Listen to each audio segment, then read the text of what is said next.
On demande de rechercher la limite quand x tend vers l'infini de x sur sinus à exposant x. Donc la limite quand x tend vers l'infini de x multiplié par sinus de a exposant x. Bon, encore une fois, c'est une limite très très simple à calculer, mais c'est surtout une limite très simple à trouver.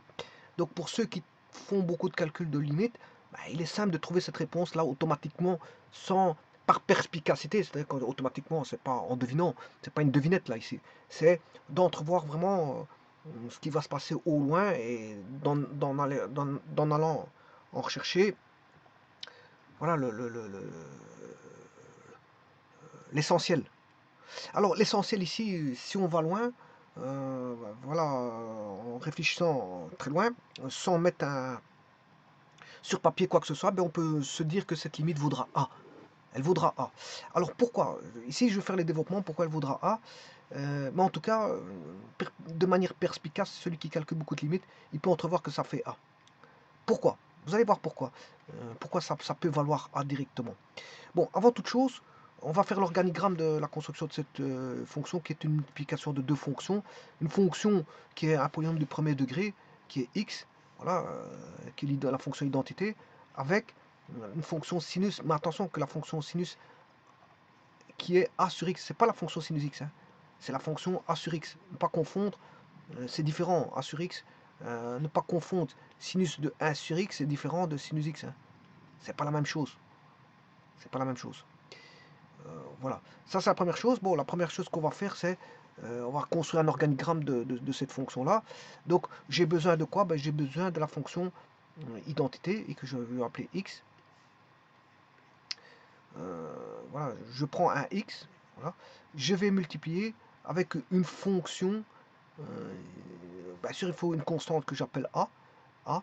Je prends un a, je vais le diviser par x pour en faire bien sûr a sur x, et puis on prend le sinus de a sur x, donc j'aurai sinus de a sur x. Et bien sûr, je multiplierai par la fonction identité présente. Et là, j'ai la fonction à construire. Bon. Alors, le domaine, si on avait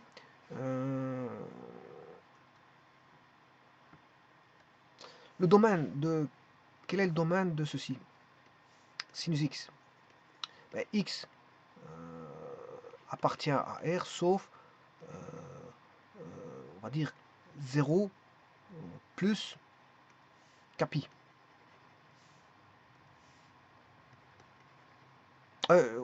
Non, je m'excuse, parce que... Oui, c'est parce qu'ici, je le mets au dénominateur. Hein. Non, je crois pas. Non, il n'est pas au dénominateur ici. Je m'excuse. C'est une multiplication. Il n'est pas au dénominateur. Je m'excuse. Il est au numérateur parce que c'est une multiplication, c'est pas une division. Ouais, c'est une multiplication. C'est pas une division. Il n'est pas en rapport, mais donc je vais multiplier. On ne va pas confondre x fois sinus x, c'est x fois sinus de 1 sur x avec une constante. Là, bien sûr, là vous aurez compris que x doit être différent de 0.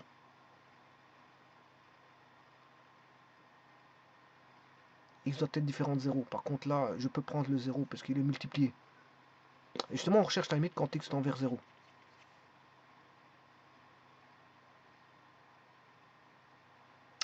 Et donc, ne pas confondre ces deux fonctions-là. Hein. Si je prends la fonction sinus x, ben, elle est définie partout. Contrairement à la limite, enfin à la fonction sinus de 1 sur x, voilà, elle n'est pas définie partout, cette fonction-là.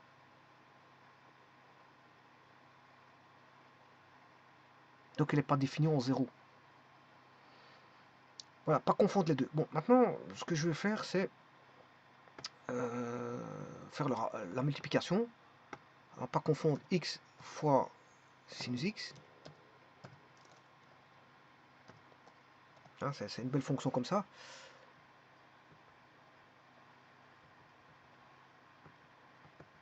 Qui est une fonction paire. Hein.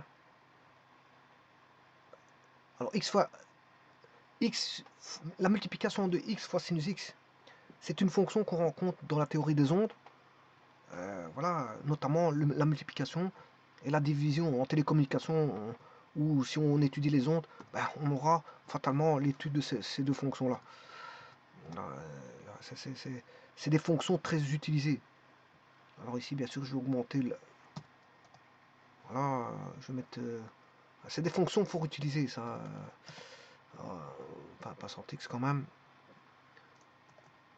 Mettre 40. Bon, petit, 20. 15.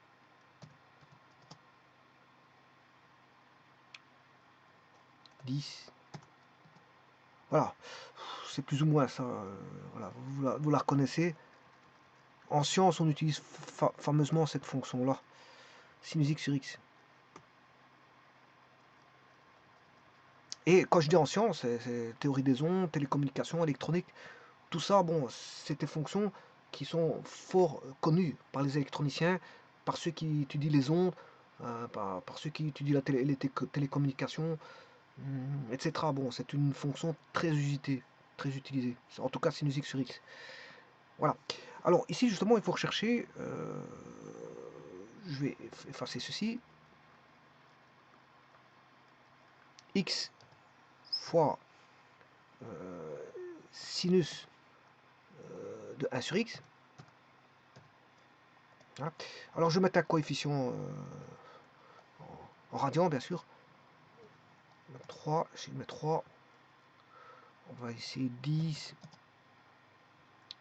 On va essayer 15. On va essayer d'avoir 20. Alors, vous voyez, c'est une fonction qui est aussi dire, symétrique par rapport à l'axe y. Donc c'est une fonction paire. Tout comme l'était x fois sin x. Voilà, c'est une fonction. Toutes les deux sont des fonctions paires. Simplement qu'ici, il n'y a pas de définition pour x égale 0. Pour x fois x fois sinus de 20 sur x. Voilà. Et ici, je peux vous dire qu'on va tendre vers, quand x tend vers 0,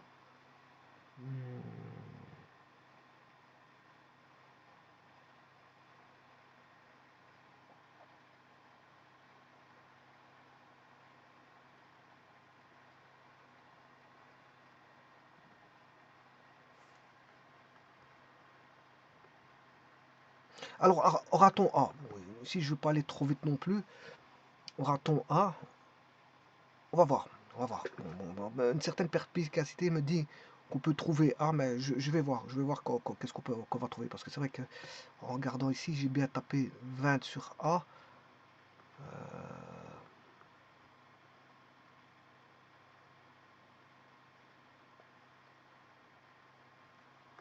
Bon, je vais effacer celle-ci.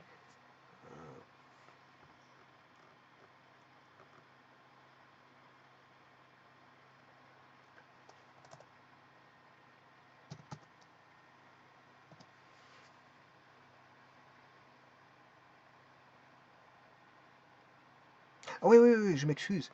C'est quand x tend vers l'infini. Oui, donc c'est bien ce que je me disais. C'est quand x tend vers l'infini. Donc, effectivement, en l'infini ici, le premier, on va tendre vers 20 et l'autre vers 50. Donc le premier va tendre vers 20.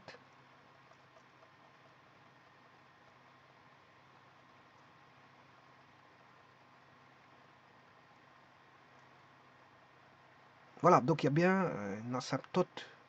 Là-bas, j'ai une asymptote en x égale 20 pour la première, pour f. Y égale 20, une asymptote horizontale. Voilà. Et pour l'autre, 50.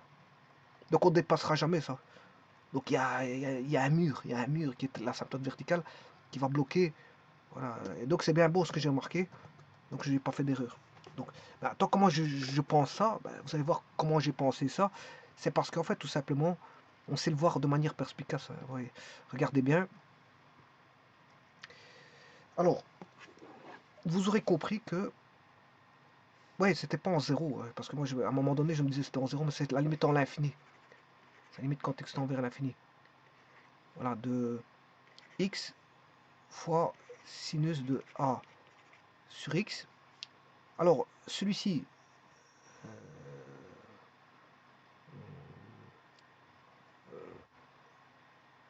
ça fera l'infini fois sinus de A sur l'infini. Or, A sur l'infini, ça fait 0.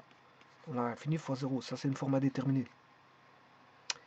Alors, comment peut-on soulever la détermination? Ben, par la manière suivante. Et c'est ça que je dis que la perspicacité peut vous ramener à trouver la réponse tout de suite. C'est que, à la limite, quand x tend vers plus l'infini ou moins l'infini, de toute façon, la fonction, elle est paire. Hein, donc, que ce qui se passera à gauche sera égal à ce qui se passera à droite. Donc, on a une asymptote verticale, horizontale, aussi bien à gauche qu'à droite, qui est la même. Hein, voilà, pour en plus l'infini, au moins l'infini. Ça veut dire fonction paire. Hein. Alors, je disais que x fois sinus de a sur x, si je fais le traitement suivant, je fais intervenir l'existence d'un a sur x. Alors, pourquoi je fais ça? Parce que vous savez très bien que la limite quand x tend vers 0 de sinus x sur x est égal à 1. On a un infiniment petit, voilà, d'ordre 1. Un infiniment petit d'ordre.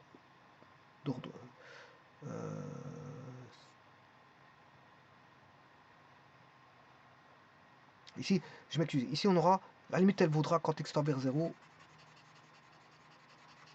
on aura 1. Pas 0, on aura 1.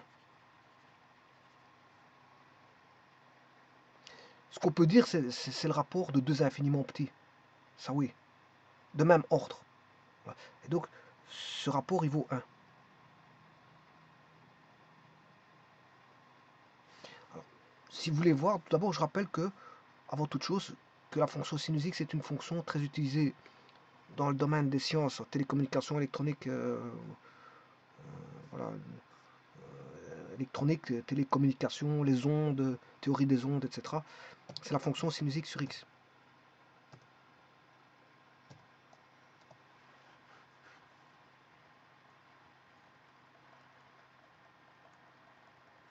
Qui est la fonction ci, que vous voyez.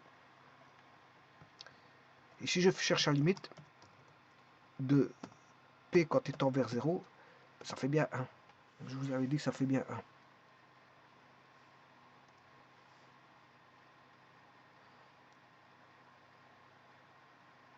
Alors ici, si je fais la limite quand x tend vers l'infini de sinus a sur x sur a sur x, ouais, ça fait l'infini, ça fait sinus de 0 sur a sur x, ça fait 0. C'est comme si on avait voilà, une limite quand x tend vers...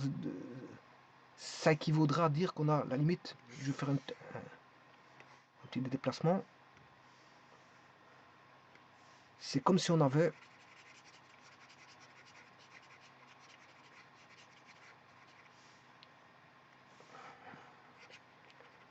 la limite quand x tend vers 0 de sinus x sur x. C'est un peu la même chose. C'est un peu la même chose. C'est équivalent. C'est un équivalent. Donc ce qui veut dire que celui-ci vaut 1. Et c'est pour ça que je dis que ça, vous pouvez le remarquer tout de suite. Ça vaut 1. Et donc là, on a le facteur a sur x. Et a sur x, x sur x, ça fait a. Et voilà pourquoi on a a. Et donc, ceux qui pouvaient entrevoir la chose là, ce que je viens de vous dire, ceci, on peut trouver un équivalent qui est a sur x. Voilà. En faisant ça, bien sûr, en multipliant par a sur x, on voit tout de suite qu'on a a. C'est pour ça que de manière perspicace, on s'est trouvé tout de suite la réponse. C'est tout de suite trouvé la réponse. Et donc, la réponse, c'est a. Et donc, si je prends une autre fonction, vous allez voir que ça fera a aussi.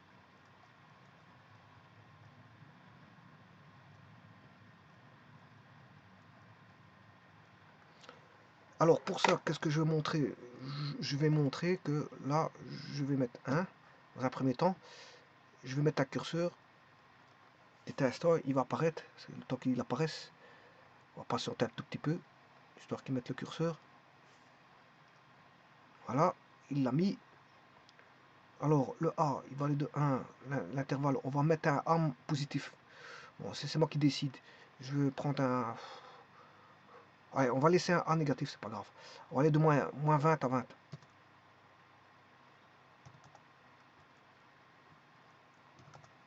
L'incrément, on va mettre 1. Voilà, le A, il vaut 1.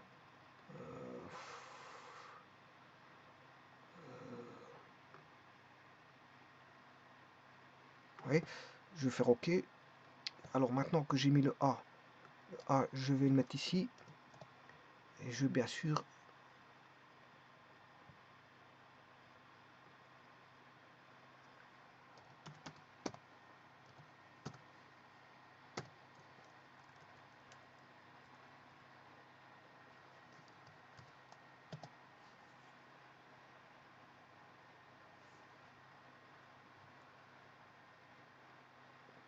Alors maintenant, je vais chercher l'asymptote. Y égale A. Et voilà. Et à partir de là, vous voyez que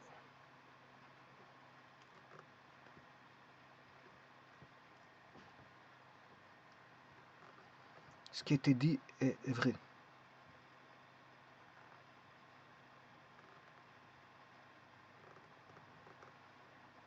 Donc l'asymptote, elle suit toujours. On tend toujours vers l'asymptote. Hein. Que ce soit A négatif ou A positif.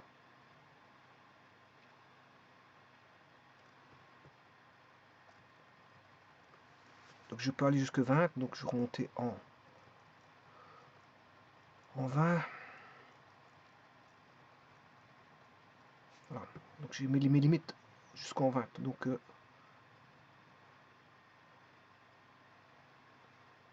bon, ça c'est si A vaut 0.